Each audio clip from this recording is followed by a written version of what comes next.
በስመ አብ ወወልድ ወመንፈስ ቅዱስ አሐዱ አምላክ አሜን።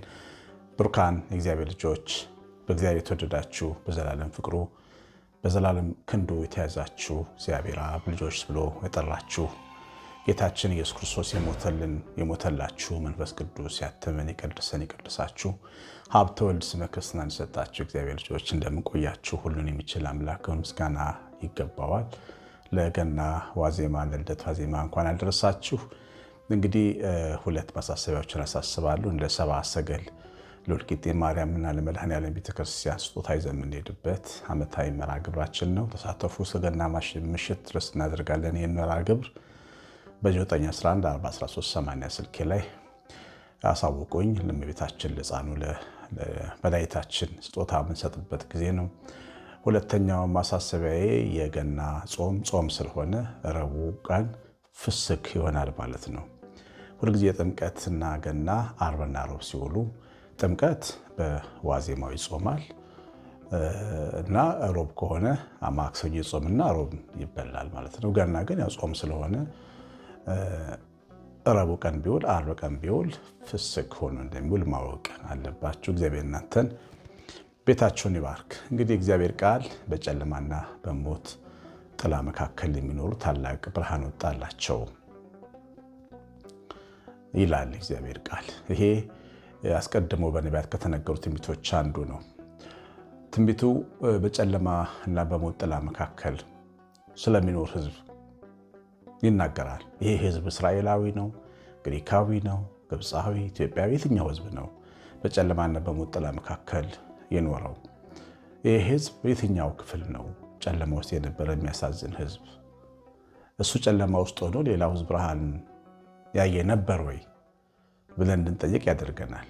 ነገር ግን የእግዚአብሔር ቃል ሕዝብ ያለው በአጠቃላይ የሰው ልጅ ስጋ ለባሽ የሆነውን የሰው ልጅ ነው። በአጠቃላይ ግሪካዊ አይደል፣ አይሁዳዊ አይደል፣ ሕግ የተሰጣቸው ክህነት የተሰጣቸው ታቦት የተሰጣቸው መስዋዕት የተሰጣቸው እስራኤል፣ እንዲሁ ደግሞ በጨለማ ውስጥ ዛፍና ፀሐይን አምላክ አድርገው የሚኖሩ በጨለማ የነበሩ አሕዛብ ሁለቱም ጨለማ ውስጥ ነበሩ። ሁለቱም ከፍርድ በታች ነበሩ።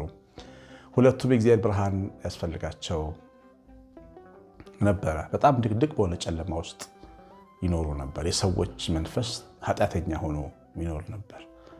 ጌታችን እስከሚወለድበት ጊዜ ድረስ የሰው ልጅ የመንፈስ ኃጢአተኛ ነበር።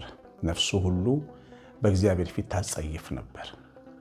ኃጢአተኛ ነፍስ ነበረችውና የሰው ነፍስ በደም ታድራለች ስለሚባል የሰው ልጅ ደሙ ራሱ በእግዚአብሔር ፊት የረከሰ ነበር።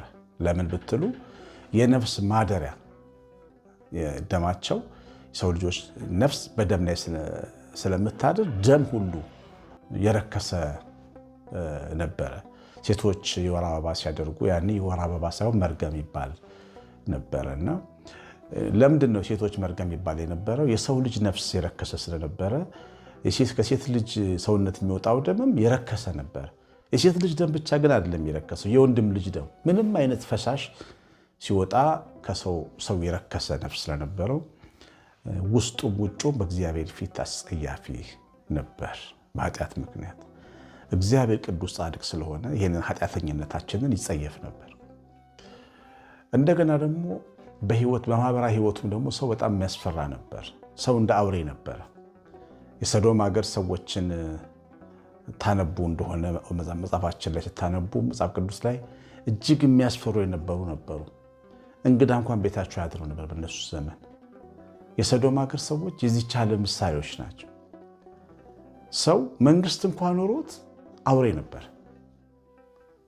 የህይወት ህግ ያልነበረው ነበር እና ህገ ልቦና የማይበቃው ነበር። ህሊና ውስጥ ያለው ህግ አይበቃውም ነበር። ስለዚህ ብዙ ግፎች ይፈጸሙ ነበር። መንግስታት ግፍ ይፈጽማሉ፣ ህዝብን ይገድላሉ፣ ህፃናቶችን ያርዳሉ፣ ሴቶችን ይደፍራሉ። ብዙ አይነት ኃጢአት ይሰራ ነበር። የሰውን ሀገር ቀምተው ይወስዳሉ፣ የሰውን ንብረት ይዘርፋሉ። አደጋ ጣዮች በሰው ነፍስ ላይ ይቀልዱ ነበር። ሰው ኃጢአተኛ ማህበራዊ ግንኙነት ነበረው። እንደገና ሰው ትዳሩ የተበላሸ ነበረ። አንዱ 7-8 ሚስት ያገባል። ከሁሉም ይወልዳል፣ ልጆቹን ይክዳል። አላባት የሚያድጉ ወላጅ የሌላቸው ልጆች ብዙ ነበሩ ምድር ላይ። ሕግ ያልነበረበት ዘመን ነበረ። እንደገና ደግሞ ሰው መጠጊያ ይፈልግ ነበረ፣ ተስፋ ይፈልግ ነበረ፣ አምላክ ይፈልግ ነበር። አምላክ ሲፈልግ ደግሞ የሚመስለውን ይከተላል። ከሰማው ተነስቶ ይከተላል። ፀሐይ የተሻለ ትሰማለች ሲባል ፀሐይን አምላክ ያደርጋል። አይ ከፀሐዩ ጨረቃ ትሻላለች ካሉት ጨረቃን አምላክ ያደርጋል። ዛፎችን አምላክ ያደርጋል። ወይም ደግሞ ራሱ የሰራውን ጣውላ አምላክ ያደርጋል። የቀረጻቸውን ሸክላዎች አምላክ ያደርጋል። እንደ እስራኤል አሮን እንደሰራላቸው በጉትቻ በወርቅ ጉትቻቸው ጥጃ አቅልጦ እንደሰራላቸው ጥጃ አምላክ ያደርጋል። ራሱ እጁ የሰራውን አምልኮ ልል እያለ ሲሰግድ ታዩታላችሁ።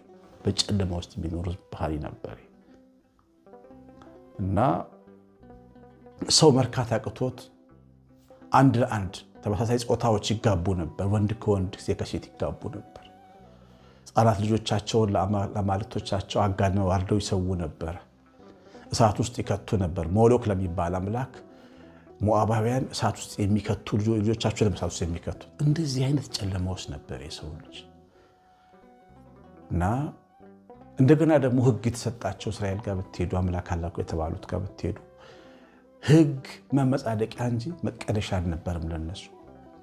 ፈሪሳዊነትን አሳድገው ሌላውን የሚኮንኑ ራሳቸውን የሚያጸድቁ ግብዞች፣ የወደቀውን የማያነሱ ጽዩፎች፣ ካህን ሆኖ ደም የነካውን ቁስለኛ ተጸይፎ የሚሄድ ካህኑ ሳይቀር የክህነት ተግባሩን የማይፈጽም ሕዝቡን እየበላ ከድንብላልና ከእንስላል አስራት እያወጣ ጽድቅና እግዚአብሔርን ክብር የማይፈልግ ካህንና ሕዝብ ነበር የእስራኤል ሕዝብ። መንፈሳዊ ዓለም በሚመስለው ዓለም ውስጥ ንግድና አደገኛ ስብዕና ተገንብቶ ይኖር ነበር። በአጠቃላይ የዓለም መልክ ተዘርዝሮ የማያልቅ ጨለማ ነበር እና ጌታችን መወለድ የነበረበት ለዚህ ጨለማ መብራት ስለሚያስፈልገው ነው። በጨለማና በሞት ጥላ መካከል የሚወለድ ሕዝብ ነበር። ይሄ ሕዝብ ደግሞ ልጆችን ይወልዳል። እነዚህ ሕፃናት ወደዚህ ጨለማ ተወልዶ ይገባሉ። አሁን ዕዳንናውና ከመሰሉ ወደ መሰሉ የከፋ ነገር ይሄዳሉ። ያሳዝኑ ነበር። ሰው ተስፋ ያስፈልገው ነበር። አላውቅም መብራት የሌለበት ዘመን ላይ እንደነበራችሁ ተወሰነ በልጅነት ያስታውሳለሁ። ሆሳና የሚባል ሀገር ስንኖር መብራት አልነበረም ከተማ ውስጥ። ሕፃን ልጅ ሆኜ ቤታችን ውስጥ የሚበራው ፋኖስ የሚባል መብራት ነበር። ሲመሽ ማታ ደባሪ ምሽት ነበር። ሁልጊዜ ጨለማ ነው፣ በቃ ብርቱ ጨለማ። እጅቦች ጮሁ እንሰማለን። የጨለማው ብርታት አውሬዎችን ያበረታታ ነበር። ከተማ ጫካ ይሆን ነበር ሲመሽ። ብርሃን እጅግ አስፈላጊ ነበር ለሰው ልጅ እና መብራት ከመጣ በኋላ ደግሞ ከተማ እንዴት እንደደመቀ አስታውሳለሁ። ከተማዊቱ መብራት ከገባላት በኋላ የሰው ልጅ ጨለማው ሲኖር ልክ እንዲኖር ልዩነቱ ሰው አውሬ ይሆናል። ቅድም እንዳልናችሁ ከተማው መብራት ከሌለው ጫካ እንደሚሆን ማለት በመሸ ጊዜ ሰው ያለ እግዚአብሔር መብራት ጫካ ውስጥ እንዳለ አውሬ ይሆናል። የሚያስፈራ ይሆናል። የሚገድል ይሆናል። አሉ ዛሬም ድረስ በጨለማ የሚመላለሱ ብዙ ሰዎች አሉ። በማታ እስቲ ውጡ፣ ወደ ጭፈራ ሰፈር ሂዱ፣ እስቲ ወደ መጠጥ ቤቶች፣ ወደ መሽታ ቤት ሰፈር ውስጥ እስቲ ሂዱ። በጣም ብዙ ወጣቶች፣ ብዙ ወንዶች፣ ጥቂት ሴቶች በሌሊት ከሰው ተራ ወጥተው ታያቸዋላችሁ። ለምን ብትሉ ይሄ እውነተኛው ብርሃን አላገኛቸውም፣ አልበራላቸው፣ አልገባቸውም። ወንጌል አልነገርናቸው፣ ትምህርት አላስተማርናቸው፣ አልደረስናቸውም። ያ ብርሃን እስኪነካው ድረስ ሰው መደበቂያ ይፈልጋል።